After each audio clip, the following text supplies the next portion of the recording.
మీ business ఏదైనా మీ ఊర్లో promotion చేయాలంటే అది సుమన్ టీవీతోనే సాధ్యం. ఇప్పుడే సంప్రదించండి.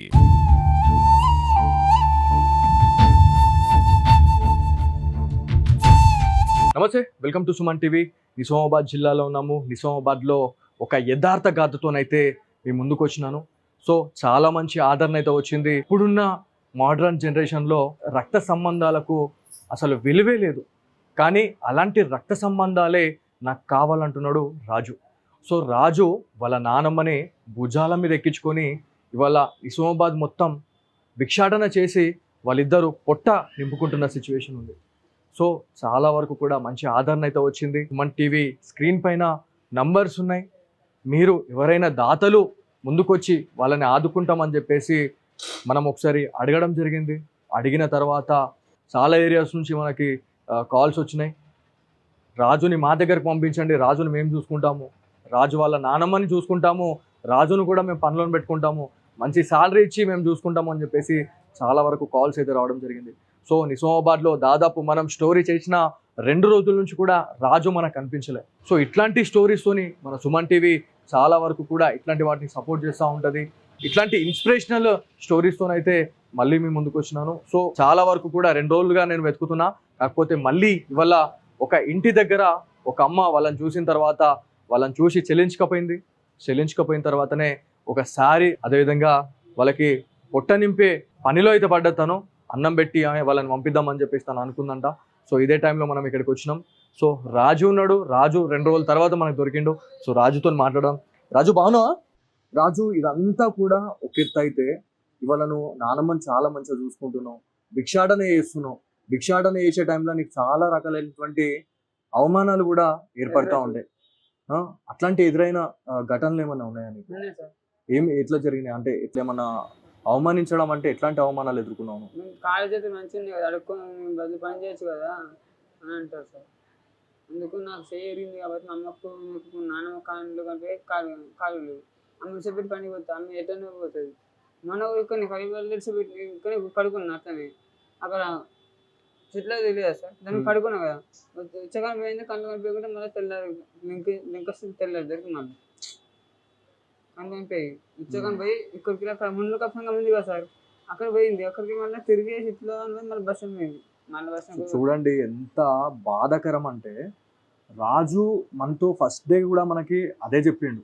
ఏమనంటే, నేను ఒకవేళ పని చేయడానికి వెళ్ళినా కూడా ఆమెకి వాష్రూమ్ వచ్చినా కూడా అసలు ఎవరు తీసుకోవాలన్నా, నేనున్నప్పుడే ఇంత ఆమె అనుభవిస్తుంది, నేను లేనప్పుడు ఆమె అసలు ఎట్లా ఉంటుందో అనేది కూడా నేను ఊహించుకోలేను అని చెప్పేసి చెప్తా ఉన్నాడు. అంటే భిక్షాటన అనగానే చాలామంది చాలా రకాలుగా మాట్లాడుతూ ఉంటారు. కాకపోతే రాజు స్టోరీ మాత్రం వేరు.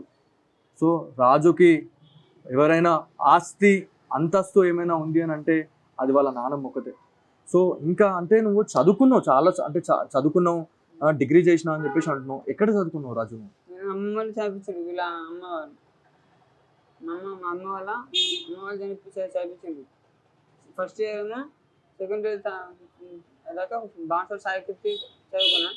డిగ్రీ ఏమో బాన్సర్ ఎస్ఎస్ఆర్ కళాశాలలో చదువుకున్నాను. మా అమ్మమ్మ వాళ్ళు చదివించింది, వీళ్ళు కూడా చదివిలేదు. మా నాన్న వాళ్ళు కూడా చదివిలేదు, మా అమ్మ వాళ్ళు మా అమ్మమ్మ వాళ్ళు చదివించారు.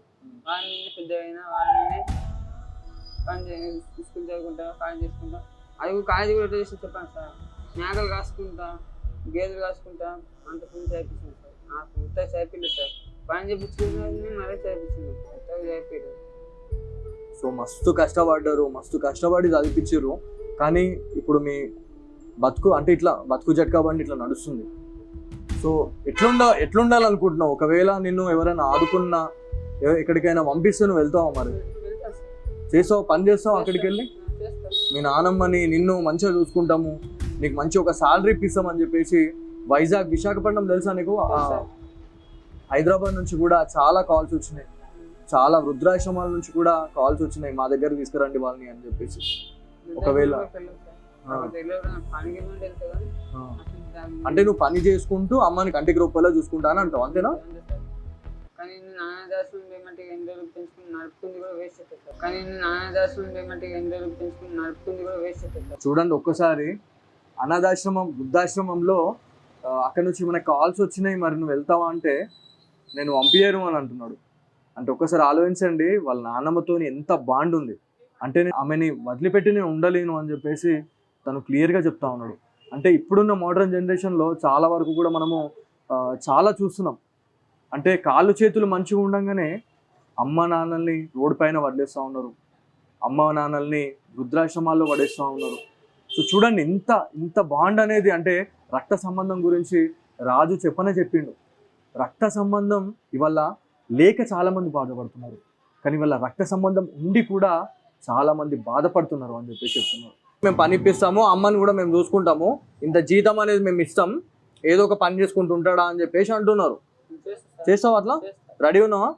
హైదరాబాద్ నుంచి ఒక ఫోన్ వచ్చింది, ఇంకా విశాఖపట్నం వైజాగ్ నుంచి ఒక ఫోన్ వచ్చింది. మనం తెలంగాణ నిజామాబాద్ కానీ కామారెడ్డి కానీ హైదరాబాద్ కానీ మేము వీడియో తీసిన తర్వాత ఎట్లుండే నీకు రెస్పాన్స్ ఎట్లా వచ్చింది? నీకు చాలా మంది మీకు అన్నం పెట్టినట్టు అవి వీడియోలు వచ్చినాయి. నాకు నార్మల్గా వీడియోలు మా ఫ్రెండ్స్ ఎవరైతే కొంతమంది అక్కలు చెల్లెళ్ళు వాళ్ళు నాకు పెట్టిర్రు నాకు వీడియో. మేము పెట్టిన తర్వాత చాలా మంది మిమ్మల్ని గుర్తించి అన్నం తీసుకొచ్చి పెట్టడం, అమ్మని చూసుకొని ఇట్లా అమ్మ దగ్గరికి వచ్చి అన్నం పెట్టడం చేసిరా లేదా? నిన్న మొన్న పెట్టిర్రు. అదే నువ్వు ఒకవేళ అంటే ఎవరైనా ఇట్లా మంచి పని ఇప్పిస్తాము అంటే పోతావా? మరి మంచిగా చేస్తావా? మరి ఆడ పని మంచిగా చేస్తావా? మంచిగా చేస్తావా? ఇప్పుడు నీ వీడియో చూసిన తర్వాత చాలా మంది మనసున్న మహారాజులు అని చెప్పాలి నిజంగా. అంటే వాళ్ళే ఫోన్ చేసి రాజుకు మేము పని ఇప్పిస్తాం, అమ్మని మేము చూసుకుంటాం అని చెప్పేసి చెప్తున్నారు. మనం చేసుకుంటా, నేను మంచిగా అమ్మని అట్లనే చూసుకొని నేను మంచిగా పని చేయించుకుంటా చేస్తా అని చెప్పేసి అంటే నేను మాట్లాడిపిస్తా. సో ఇది రాజు స్టోరీ. సో ఇప్పుడున్న జనరేషన్లో చాలామంది తల్లిదండ్రుల్ని ఏదైతే కాళ్ళు చేతులు మంచిగా ఉండగానే వాళ్ళు రోడ్లపైన పడేస్తూ ఉన్నారు, వృద్ధాశ్రమాల్లో తీసుకెళ్ళి వదిలేస్తూ ఉన్నారు. కాకపోతే రాజు స్టోరీ మాత్రం చాలా డిఫరెంట్ అని చెప్పుకోవాలి. సో రాజు గురించి మాట్లాడుకోవాలి. ఏదైతే మనకి ఎల్లారెడ్డికి సంబంధించిన నివాసిగా మనం రాజుని చెప్పుకుంటున్నాము. సో బాల్యంలో చదువు పూర్తిగా కూడా బాన్స్వాడలోనే నేను చేసినాను, డిగ్రీ కూడా నేను బాన్స్వాడలోనే చేసినాను అని చెప్పేసి రాజు చెప్తా ఉన్నాడు. సో రాజుకి చాలా వరకు కూడా ఒక సపోర్ట్ అనేది వచ్చింది. సో సుమన్ టీవీ స్క్రీన్ పైన ఒక నంబర్ ప్లే అవుతుంది, దానిపైన ఎవరైతే దాతలు ఎవరైతే ఉన్నారో రాజు లాంటి వ్యక్తులకు హెల్ప్ చేయాలనుకుంటే దీనికి కాల్ చేయండి అని చెప్పేసి ఒకే ఒక్క మాట అన్నందుకు చాలా మంచి సపోర్ట్ అయితే ఇవ్వడం జరిగింది. రాజుని మేము చూసుకుంటాం, రాజుని మా దగ్గరికి పంపించండి అని చెప్పేసి చాలా వరకు కూడా మాట్లాడుతూ ఉన్నారు. సో రాజు ఏదైతే మనకి ఈ కాల్స్ వచ్చినాయని చెప్పేసి మాట్లాడిన తర్వాత రాజు ఒక మాట అన్నాడు, ఒకవేళ వృద్ధాశ్రమంకి మా నాన్నమ్మని పంపించాలనుకుంటే ఆ రోజు మాత్రం రాజు బతికి ఉండడు అని చెప్పేసి రాజు చెప్తా ఉన్నాడు. అంటే బతుకున్నా కలుసున్నా నానమ్మతోనే బతుకుతా, నానమ్మతోనే చేస్తా అని చెప్పేసి రాజు చెప్తా ఉన్నాడు. సో ఇది ఇవాళ Suman TV special story. Camera person కార్తిక్తో బాలు, సుమన్ టీవీ, నిజామాబాద్ నుంచి.